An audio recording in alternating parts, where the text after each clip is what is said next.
Bonjour, bienvenue à la médiathèque de Plozévet, où nous sommes heureux de vous retrouver à l'occasion de cette rentrée 2021 pour vous présenter nos coups de cœur du mois. Au sommaire de cet épisode, les dérives d'une époque où l'on ne vit que pour être vu, une enquête angoissante sur le meurtre d'une employée de la Poste, un petit musée joyeux d'un peuple pas comme les autres, une tueuse sur le déclin, acariâtre et aigrie, qui perd un peu la tête, un portrait nuancé, dynamique et féministe de Marie Curie, les aventures des célèbres chevaliers de Kaamelott en BD, et un jeu d'ambiance et de mots où chaque lettre compte.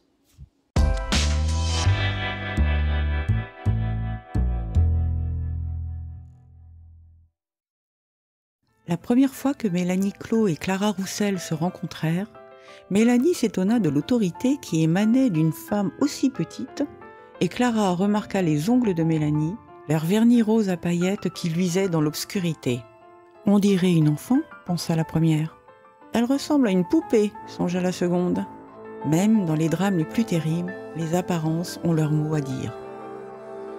À travers l'histoire de deux femmes au destin contraire, Les enfants sont rois explorent les dérives d'une époque où l'on ne vit que pour être vu. Mélanie et Clara étaient adolescentes au moment du loft et de l'éclosion de Loana, mais elles viennent de deux milieux différents, ont reçu une éducation radicalement opposée. Mélanie recherche la célébrité et la lumière, et elle devient youtubeuse à succès. Chaque jour, elle met en scène des vidéos de ses enfants, Kimi et Samy, deux enfants instrumentalisés dont les activités principales sont acheter, déballer et manger. Il faut combler la satisfaction immédiate du désir.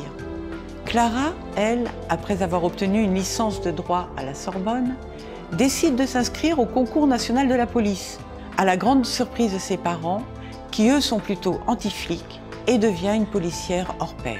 Leur chemin va se croiser dans des circonstances sordides, lorsque Kimi, la fillette de 6 ans de Mélanie, disparaît.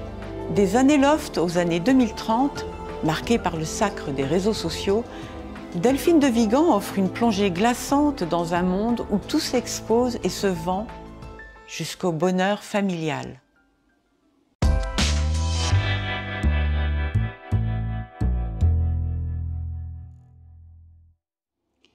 Dans l'inconnu de la Poste, Florence Aubenas enquête sur un fait divers. Un meurtre commis en 2008 à Montréal-Lacluse, une commune française, située dans les montagnes de l'Ain. Une femme de 41 ans, employée de la Poste, a été poignardée de 28 coups de couteau alors qu'elle était enceinte de 5 mois. Les soupçons se dirigent rapidement vers un homme qui habite la commune depuis peu, Gérald Thomassin, un acteur qui a reçu le César du meilleur espoir masculin en 1991 pour son rôle dans Le Petit Criminel de Jacques Doyon. Mais Thomassin mène une vie compliquée. Enfant de la DAS, il traîne dans les bars avec d'autres toxicomanes, boit et emprunte de l'argent à gauche et à droite. Florence Aubenas, journaliste au quotidien Le Monde, se rend à Montréal pour enquêter sur l'affaire qui connaît de multiples rebondissements. Même le célèbre avocat Éric Dupond-Moretti s'en mêle. Dans ce roman, elle décrit avec brio les personnages, l'atmosphère et la réalité socio-économique de la région où s'est déroulé le drame. Elle ne se met jamais à l'avant-scène et laisse toute la place au récit et aux personnages. Son texte est bien plus qu'une enquête journalistique, c'est un roman captivant que l'on dévore jusqu'à la dernière page.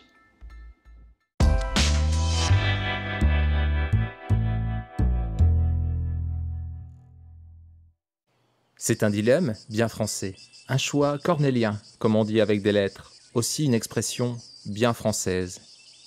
Rodrigue déclare « Ou de trahir ma flamme, ou de vivre en infâme ». Là, c'est moins grave, quoique, à l'heure du rassemblement sur la place du village, ou sur la piste réservée et bien délimitée du quartier, ou alors sur n'importe quel espace vide et pas trop pentu, la question existentielle de l'instant et de la partie résonne à plusieurs reprises. un bégaiement décomposé. Alors, tu la tires ou tu la pointes? C'est ça la France de Frédéric Hermel est un petit musée joyeux d'un peuple pas comme les autres.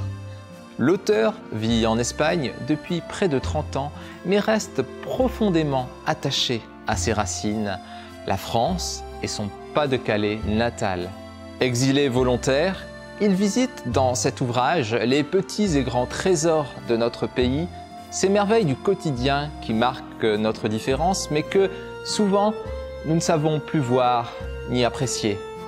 Chaque chapitre est construit comme un tableau dans lequel l'auteur brosse avec tendresse le portrait d'une particularité typiquement française. Les bals du 14 juillet, la passion du pain, le vouvoiement, le parfum, mais aussi les poèmes de Victor Hugo qu'on apprend à l'école ou l'attente fébrile du passage du Tour de France. Tous ces tableaux forment un musée imaginaire dans lequel le lecteur déambule le cœur léger. Un hymne vibrant à la France et à ses innombrables beautés.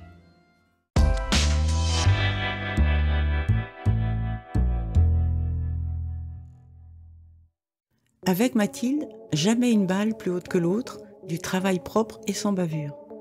Ce soir est une exception, une fantaisie. Elle aurait pu agir de plus loin, faire moins de dégâts et ne tirer qu'une seule balle, bien sûr.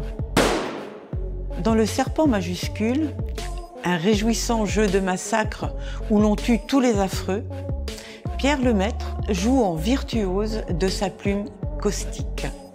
Mathilde est donc une tueuse sur le déclin, acariâtre et aigrie, qui perd un peu la tête. Elle faisait du bon boulot pourtant, très pro, et son organisation lui faisait confiance. Ancienne résistante, elle a fait ses preuves et a acquis ses galons sans démériter. Mais voilà, les signes d'un Alzheimer se font ressentir et Mathilde va accomplir ses contrats par-dessus la jambe, sans plus se rappeler les précautions qu'elle a ou non prises et sans trop se soucier du protocole. Un travail loin d'être soigné. Rien ne va plus. Et cette étrange organisation gouvernementale va devoir se protéger en éliminant cet électron libre. Avec un humour et un ton décalé, Pierre Lemaitre traite le sujet de la parité, la promotion des femmes parmi l'élite des tueurs, mais aussi la situation des personnes âgées arrivées aux bornes de la dépendance. Dans cette œuvre de jeunesse inédite, il fait cadeau à ses lecteurs d'un roman noir et subversif qui marque ses adieux au genre. Dialogue cinglant, portrait saisissant, scénario impitoyable, du pur Pierre Lemaitre.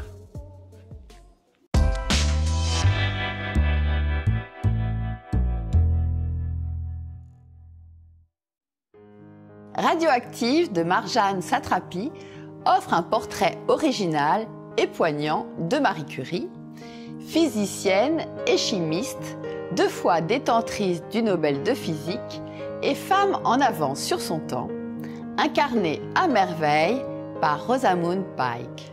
Mais il dénonce aussi les dérives qui en ont suivi. Maria Sklodowska est une scientifique polonaise chevronnée qui débarque à Paris en 1891 pour poursuivre ses études. Diplôme en poche, elle rencontre Pierre Curie, avec lequel elle travaille jusqu'à la découverte du radium, composant très radioactif de la matière, ce qui leur vaut un double prix Nobel en 1903. Malgré les opposants, ils poursuivent leurs travaux et se vouent une passion qui les mène au mariage, mais Pierre meurt dans un terrible accident. Maria, désormais Marie Curie, continue seule ses recherches et obtient un 2e prix Nobel, toujours confrontée aux antiféministes. Mais elle doute aussi du bienfait de ses découvertes, sa santé déclinant sous l'effet des radiations. Avec un montage enlevé, des dialogues ciselés et une mise en scène inventive, Radioactive offre un portrait nuancé, dynamique et féministe de Marie Curie, à la fois intime et politique.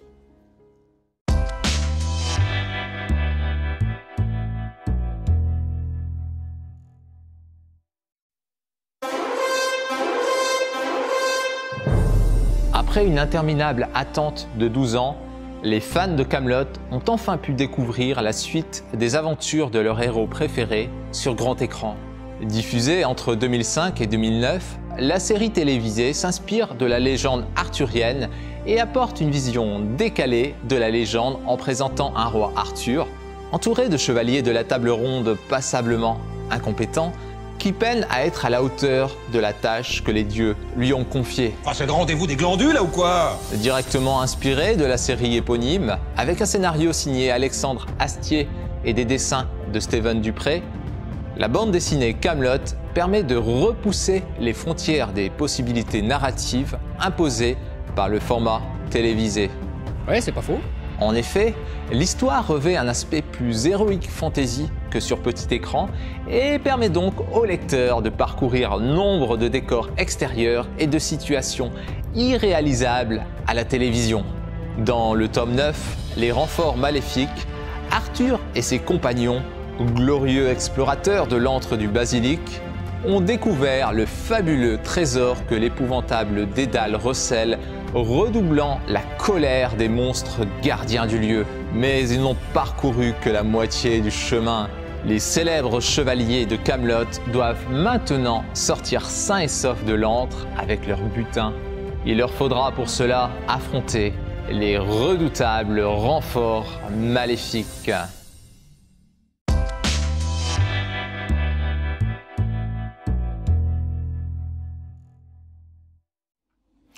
Chaque lettre compte. Mot pour mot, réussit l'exploit de marier habilement le jeu d'ambiance et de lettres. Dans le jeu mot pour mot du Scorpion masqué, deux équipes s'affrontent. À votre tour, trouvez vite un mot correspondant à la catégorie imposée, puis déplacez chacune de ces lettres vers vous. La première équipe à capturer 6 lettres en les extirpant du plateau l'emporte. Assemblez votre équipe pour un tir à la lettre.